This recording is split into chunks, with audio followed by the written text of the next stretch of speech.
Rishi Kalyanam. So doing my 605 with Amy, and I'm pursuing my master's right now. So yeah, I'm to interview Amy. So as far as I know, this is the ground hall she stays, and I just got here to interview her. So let's see how the interview goes. Yeah, just follow. Hey Amy. Hi. So How are hi. you? I'm good. How are you? I'm good, thank you. So okay, so this is about like I'm planning to enter into the teaching field because I got inspired after seeing your way of teaching, how friendly you teach in the class and how good you interact with the student. So I developed an interest becoming a teacher or a professor. So I see that I know in our class I noticed that we built a strong relationship. You, personally, you do have a strong connection with the students, and even students have the enthusiasm to attend your class, even if they are a bit sick. if it's Ami's class, yeah, it's Ami's class. We'll be having so fun. So let's go. So we'll be having such stuff. So how you got to such what made you to become such a good friendly professor? So, first of all, I guess I'll tell you just quickly about like my background, like the credentials you might need to get into teaching, and then I can talk specifically about teaching. So, if you're interested in teaching at a university, at least in the United States, you'll need at least a master's degree in order to teach. And if you want to be what's called like a full professor, where you also do research, then for that you would need to have a PhD. Okay. So there's basically two types of faculty. So one of them is called fixed term faculty, where you just need a master's degree and you will spend all of your time teaching. Okay. So that's like what I do. I spend all of my time. Full-time teaching. Yeah, full-time teaching. And for that you only need a master's. If you want to be what's called a full professor, where you're also doing research on the side, then you would need a PhD. And then in that case, you spend part of your time teaching. You're not full-time teaching. And then you spend the other part of your time doing research. Okay. So you kind of have to decide, do I only want to teach full-time, or do I also want to do research as well? So I got my master's degree, and my master's degree is in TESOL, which is teaching English to speakers of other languages. And I taught at the English Language Institute here at CMU for 8 years, and then I started teaching in the BIS department after that, so teaching communication to both graduate and undergraduate level students here. And so this is my 3rd year in the department. So I think if you want to become a teacher, I think it's really important then to like you were mentioning, to be really interactive in the class. Don't just lecture, right? So I think it's really important that you're not just lecturing. If you think about it, you can go watch any YouTube video and get a lecture, right? Anybody can just go do that for free. So in the classroom, you've got to give students something more than what they could just get from YouTube. You've got to get them some kind of exactly. So you've got to do some kind of experience for them. So you can give them a little bit of a lecture, a little bit of the information, and then do some kind of activity with them. So whether it's some kind of group activity or pair activity or a game, something that they can discuss. Anytime you can get students to like move around the room and do things. Students really enjoy talking to their classmates and learning about, different classmates and meeting new people. Even in your class, we do get a chance to interact with other people. Like when you make groups, apart from having our own groups, and when you do have a class activity in the class, some in-class activity, so we do get a chance to interact with other people. Yeah. So I think it's good if you do become a teacher and you make groups, don't just always say, turn to the person next to you. Turn to the person, because it's always going to be their friend, isn't it? So it's better to try to mix them up a little so that they have to talk to new people. And then that way too, if you're doing interactive activities in the class, it's not just the students just learning and memorizing knowledge, they're also having to apply the knowledge and think about the knowledge, discuss the knowledge, so that way they'll learn more deeply. One must know where to apply the education. Exactly. So what about this? Teaching is fine and having this all in-class activities is good. But personally, we do have a feel that Amy is just like our friend. We do get that friendly behavior with you. So how you make that possible? I think a few things I do to try to make it like that. So the first thing I do is I try to remember every student's name, right? Yeah. So I've got 100 students. In the past I used to have, since I'm semester, 120 students. But there's something called a photo roster, where it's the picture of every student and then their name. So on the first day of class, I send around the names, and then I tell the students to circle the name they want me to call them, because people might have something like Vamji Krishna, something, right? But maybe you just want to be called Vamji, right? Yeah. So I want to know exactly what you want me to call you, and then I just basically study for 10 minutes every night, so just like a student. So I have to do that for several weeks, and I have to quiz myself. So I have to just like look at the photos, study them, and then I have to put my hand over everybody's names and just look at the faces, and then try to see if I can go through and say every name.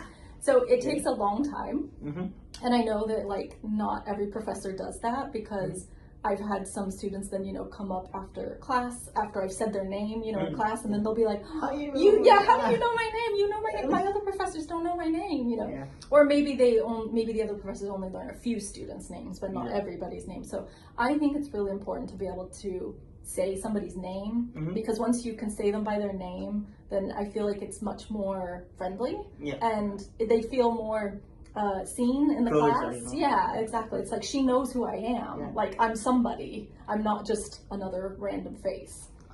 So I think learning students' names is really, really important, and it's worth the time to do that. So, and we do also share like the experience that you share with us about the kitten, your cat. Yes. And we do like that, whenever you gonna say something, you just take the picture of your cat and maybe if you wanna discuss something about thinking or decision making, you just have a photo of it, and it will be like thinking. So we personally also feel like sharing your personal experiences from your home in getting into teaching profession.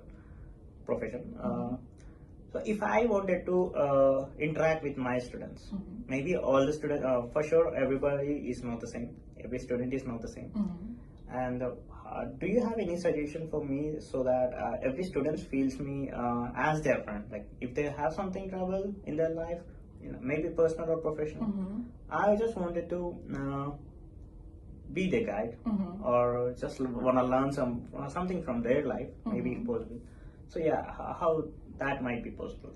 Yeah, I think again from like the first day, you can say that to your students so that they know that, hey, I'm not just your professor, but I can also help you and guide you with other parts of your life. So obviously, we're not trained psychologists, so we can't give them therapy, and we're not doctors, but we can direct them to the resources that they need. So that if a student comes to me and saying, hey, like I'm feeling really depressed, I'm feeling really homesick, maybe I don't have a psychology degree to be able to help them with that, but I can, sympathize with them and say, I'm sorry to hear that. Yeah.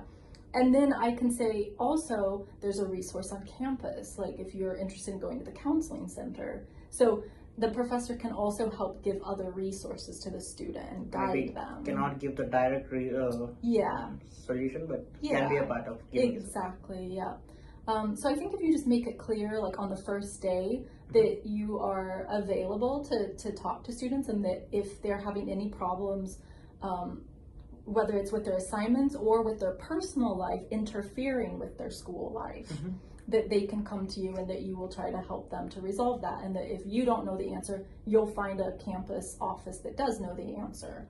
That's good. Yeah. So this is all like, it's like, so if I enter into a profession, into a teaching profession, so what if students start taking me,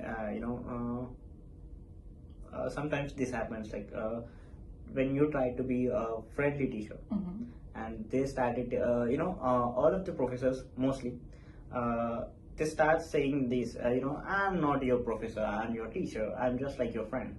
And on being time, as the time passes, so they'll be like getting into the really teaching professor, like apart from being friendly, they'll be more into the subject. So that happens usually.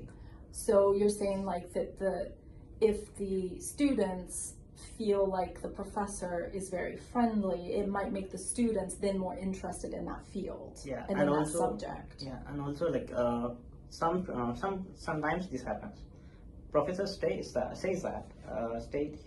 he or she they states that I'm your friend, and as the time passes, like maybe after 4th or 6th week of the semester starts, he starts diving into the subject deeply, and he stops discussing with the students, and he will be diving into the subject as he wants to complete his syllabus. Right. You know?